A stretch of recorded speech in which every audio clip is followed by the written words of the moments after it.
Hello friends and welcome back. My name is Deb Holland and we are in the middle of a teaching series based on my book, Make Your Destiny Your Reality. Today we're going to be talking about overcoming challenges, and specifically, how do we do this?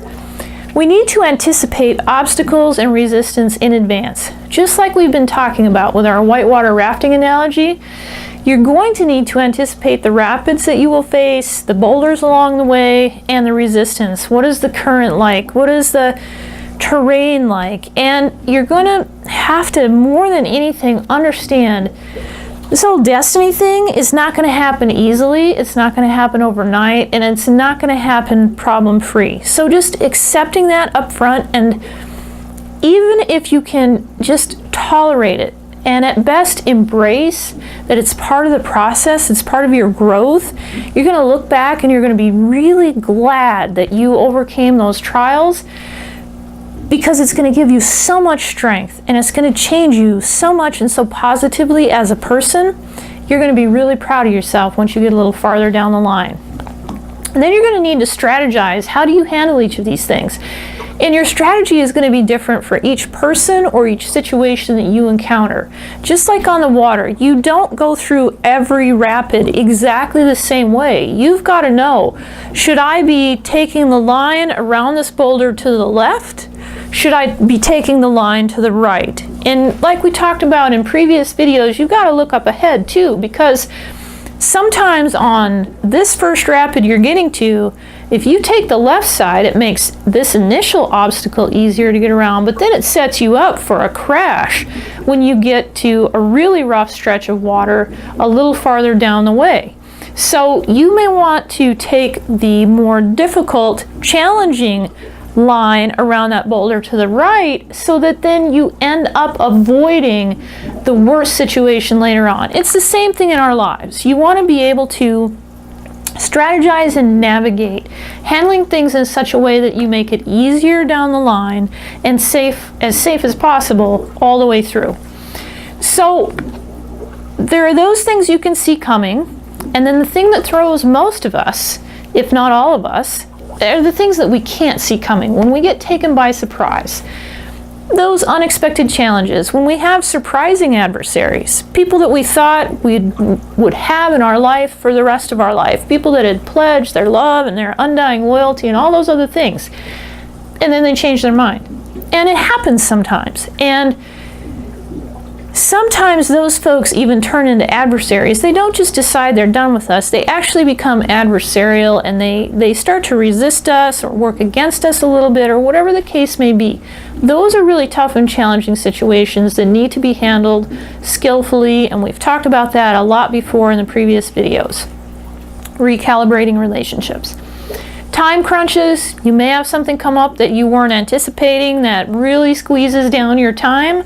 Again, reprioritize, re-strategize, and figure out where you want your time investment to go at this particular point in time, navigating, again, for the now and the next.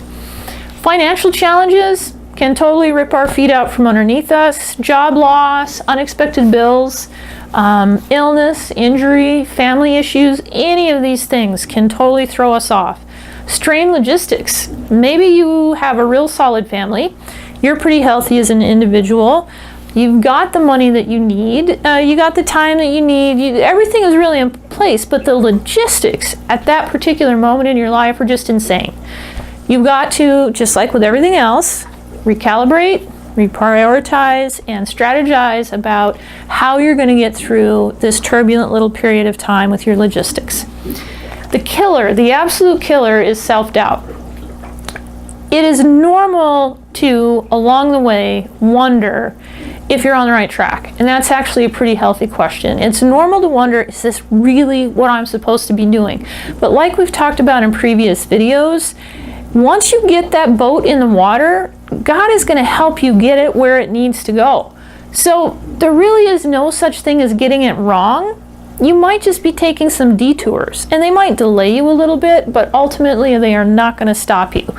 So it's okay to question if you're doing what you think you're meant to do. It's not okay to doubt yourself to the point where You feel worthless as a person. You don't feel worthy of your calling. You don't feel like you have what it takes. No one will even want to listen to you anyway. I could go on for hours with examples, but you understand that the point is, don't let self-doubt erode your progress out from underneath you. Take a real break. A real break. Not a fake break, not a mini break.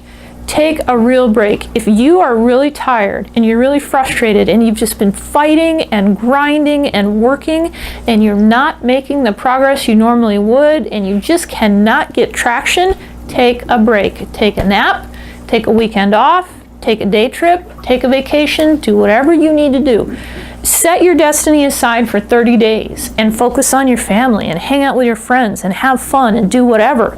Whatever you've got to do to get yourself fully back in the game, get your mind right, and get going again. Breaks are absolutely not just okay, they're essential. You've also got to realize, and this is true in life with your destiny and when you're rafting, when you're doing anything, pain is temporary. Your destiny is eternal. You want to work for your miracle, and you want to attain your personal holy ground. And that, my friend, when you're living in that sweet spot and you know you're doing what you were born to do, that's a pretty special feeling every single day, regardless of what kind of day you're having, who's being an idiot in your life this time, or any kind of other difficulty that you may encounter, whatever the circumstances. When you know that you are living on holy ground, that you are doing what God has called you to do with your life, it's the greatest feeling in the world. My friends, I will see you next time. We are nearing the end of our series. Thank you for joining me all along the way. And until next time, come on over to my website, debhollandlcsw.com. You can link to my Facebook page from there. I look forward to seeing you soon, my friends. Have a great day.